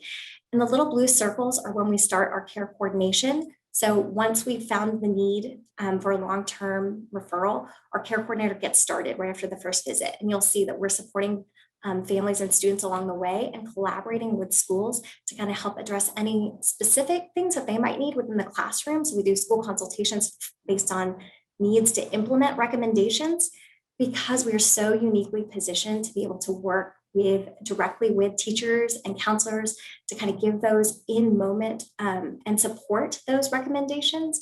We really optimize on that in our 5 visits. And then we really look to our community partners for those long-term, addressing the long-term needs of maybe trauma or depression. So we're giving kind of one skill and helping in the school environment, and then really partnering with the community to have that ongoing care happen. And now I'm going to turn over to Dr. Coley, who's going to talk a little bit more about the specifics of our program. Thanks so much, Dr. Patel. So, we thought that giving you an idea just about our metrics was the best way for you all to see what we've been doing. So this is reflecting the last academic year. We are enrolled in 14 districts, serve 221 campuses, engage with 450 campus liaisons, and we've served about 575 students by the end of the last academic year. The warm handoffs to community providers, that could include our community psychologist or therapist, primary care physicians, LMHAs. That handoff is really key because, like Dr. Patel was mentioning, we don't want students and families to have a negative experience with mental health. We really want them to feel like if they need further services, we're connecting them appropriately in the community. And then finally, we've done over 2,000 appointments. I will say that, in the first couple of months, we didn't feel like we were busy enough, and we were a little bit anxious about, are we going to see enough patients? Have we allocated too much clinical time? And it really picked up throughout the course of the year. And so especially in the midst of COVID, I think TChat provided a very necessary and important service for students. So what did we see that students were coming with? So the greatest proportion of students, their referral question was related to anxiety. So 65%, which was an overwhelming number. And if you look at the number of kids that presented with a primary mood disorder or neurodevelopmental disorder or trauma, it was all a little bit less than what we would have anticipated given our general referrals that we see in the Children's Hospital or in our clinic. And this may just be secondary to part of what we were seeing in the midst of the pandemic, that there was a great deal of increased anxiety. And that was what we were seeing reflected in our school consultations. And so TChat students by age, we really wanted to highlight this because I think this is very variable based on the HRI and based on different parts of the state. While we still saw the majority of kids that we saw were either high school or middle school, we also saw a number of younger children that were either 0 to 6 or 7 to 10. And I think part of this is that we had several child psychologists that specialized in developmental concerns. And so we were able to offer a really unique service and I think engage with our campus liaisons to be able to refer those younger children as well that were in need for treatment. So mode of instruction, we would have anticipated that in the midst of COVID, we would have seen the majority of kids that were doing distance learning, but we actually found the opposite to be true. The majority of students for whom we received referrals were actually receiving their primary learning on campus. We still had a significant number of kids who were doing distance learning. And like Dr. Williams mentioned earlier, we did have the ability to provide appointments at home when kids were at home with their parents and families or after hours, after school hours. And we've continued to have that flexibility, even though many more students have been in-person learning this academic year. Then appointments by provider type. So just taking a moment to talk about our model, the majority of our kids have an intake appointment with a pediatric psychologist or a counselor. So that could be an LCSW or an LPC, but the vast majority are going to have an intake with a pediatric psychologist. And then if in that evaluation, the psychologist notes that there is a medical concern that would be beneficial for a psychiatric evaluation, they're then referring to our psychiatrist, sort of a second line as a consultative effort. And so you can see that the number of kids that are seeing a psychiatrist is about 24% versus the 64% that see a psychologist. And then looking at student resource referrals, the majority of kids, after they had concluded with TCHAT, we were referring them to a therapist in the local community. Sometimes we were referring to a therapist and psychiatrist, sometimes to an LMHA or to an internal team within the HRI. We really tried to focus on getting therapy referrals that were relevant and that were practical, so that when families were calling, they were really being able to be linked to a provider that was going to be able to follow up with them. And then just a moment to talk about our community and LMHA partnerships. We recognize that TCHAT for a subset of students, 4 sessions or 5 sessions was not going to be nearly enough. And that we were going to see students that had significant mental health concerns that were impairing their functioning and affecting their overall family as well.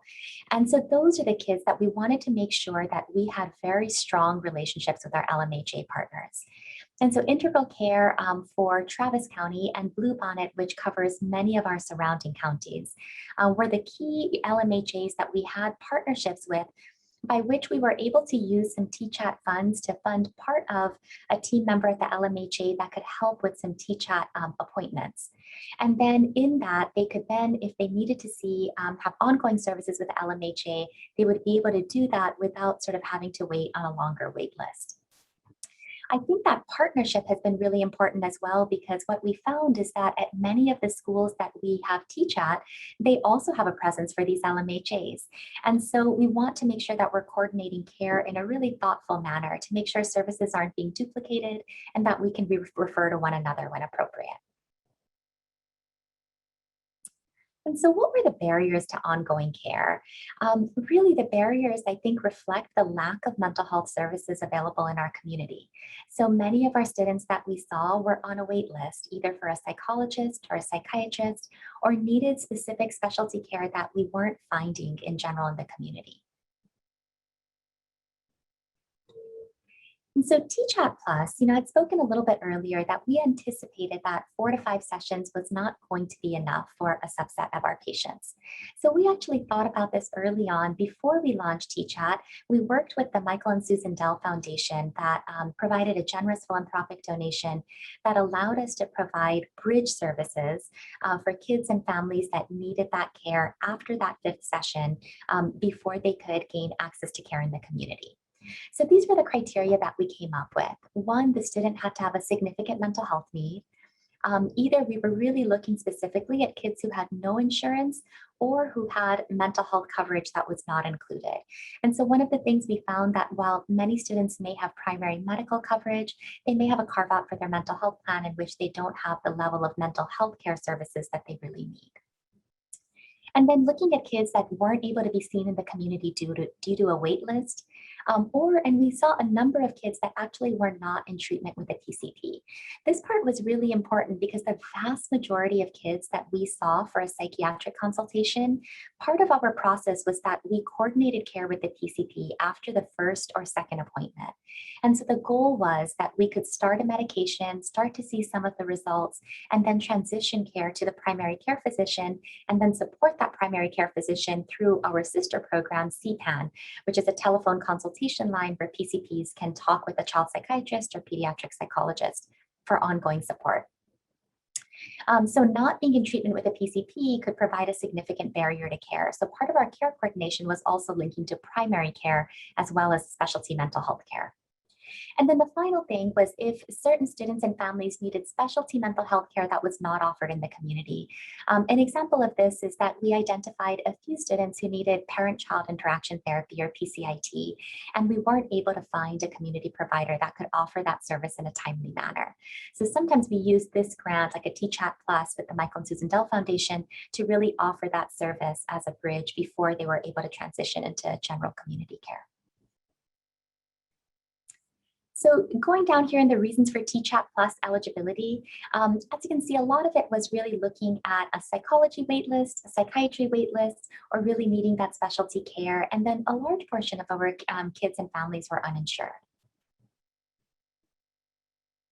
Then by provider type. And so just contrasting this by the slide that you saw earlier, that for our general TCHAT kids, the vast majority were seeing a pediatric psychologist, while we only had about 24% or a quarter of patients that needed psychiatric consultation. In TCHAT Plus, we had about 49% of kids that needed to be seen by a psychiatrist. And I think this just reflects the lack of child psychiatry availability available in our community. So sometimes it took a little bit longer to establish with a child psychiatrist if that was the level of care that was needed. And lessons learned, I'll start here, and Dr. Patel, please join me. I think we have learned so much over the last year, and I think it's been a very humbling process to engage with schools and the community. I think some of the challenges that we've had was just working within multiple systems. And so all of our pediatric psychologists and child psychiatrists are employed by the medical school, work at the Dell Children's Medical Center, and then we're engaged in this collaborative effort with TCHAT. And so sometimes just figuring out the logistics in terms of being able to receive information in a timely manner, documentation and consent to care, certainly offered some challenges, nothing that was insurmountable, but we didn't quite anticipate how challenging it would be to get all of those individuals and stakeholders on the same page. Another thing that we, in doing this work that is so important in increasing access, we still always needed consent to care. And so a big part of our process was, how do we partner with the schools? How do we get that consent from parents in a way when we're not physically there? And how do we upload it? Just the logistics, but also navigating through when families are when parents are divorced, or the biological parent is not the guardian, and really, again, collaborating with the school around those kind of nuances to be able to have the right person in our appointments so that we can still provide the care, especially when it is really indicated. We've learned a lot. The schools have been wonderful partners in just helping us learn, and we really shared information with them to be able to support these students.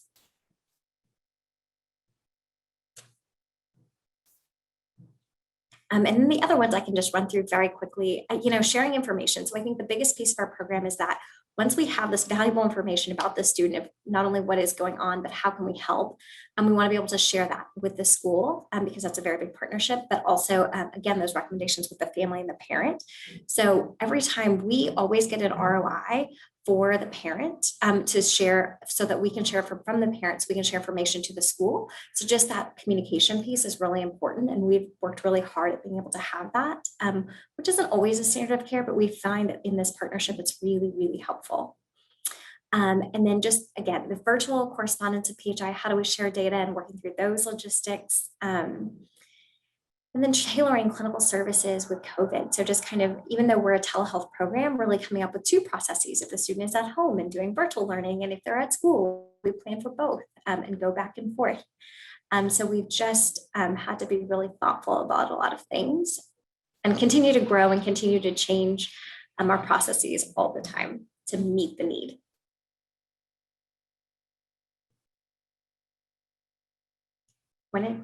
To leave some room, I know, for questions. And so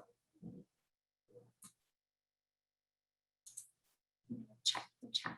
So there's one question that says, what's the number of districts that TCHAT can serve in each region, or does that depend on the region? So currently TCHAT is serving about 8 districts in my region, but unfortunately, they're not taking other districts at this time and are being placed on a waiting list.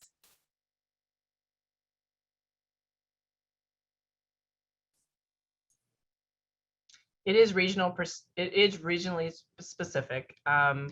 Certainly, I know that teams want to be able to deliver what they promise. So since we are meant to be an urgent service, the struggle is if we have too many campuses that outstrip our ability to respond timely, then there'll start to be some frustrations that we're not actually doing this on a quick enough basis. So I would just stay in contact with that team. You can also reach out to myself or Luann. We can try to problem solve if we can.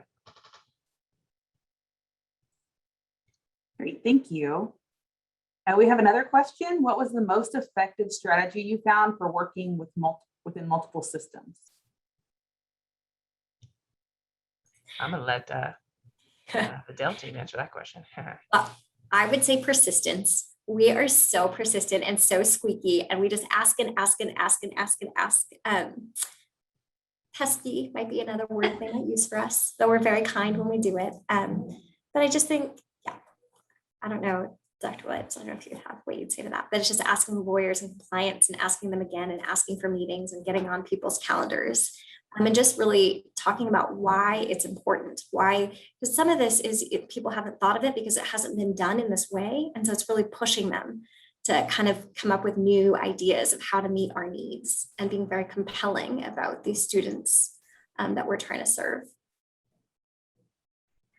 I'd agree with that. I think that as long as we found that we were focusing on the student and what the student needed in terms of mental health care, we were able to at least build relationships where we could get individuals to understand the importance. It wasn't always easy, but I think as long as we were focusing on patient care and we were just saying that this is what we need to do to be able to serve the student in the best, most evidence-based way possible.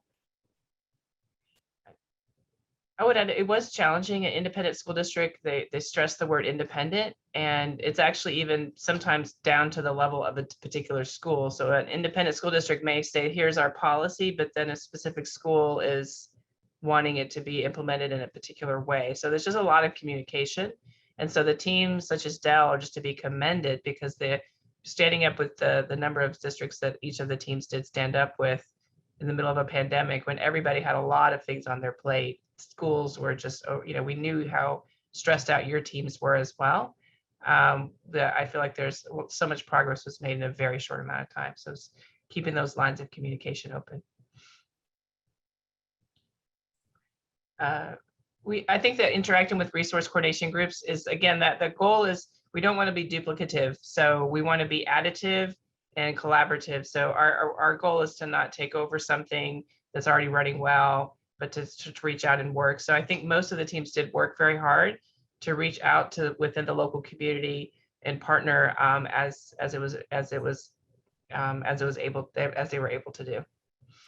One of the things that we've done is actually meet with schools too prior to initiating their services to understand what existing services are within the school. And so when we're making recommendations for that student, we're thinking about their specific resources in addition to what's available in the community at large. Because like Dr. Williams said, we don't want to replicate or we just want to add to.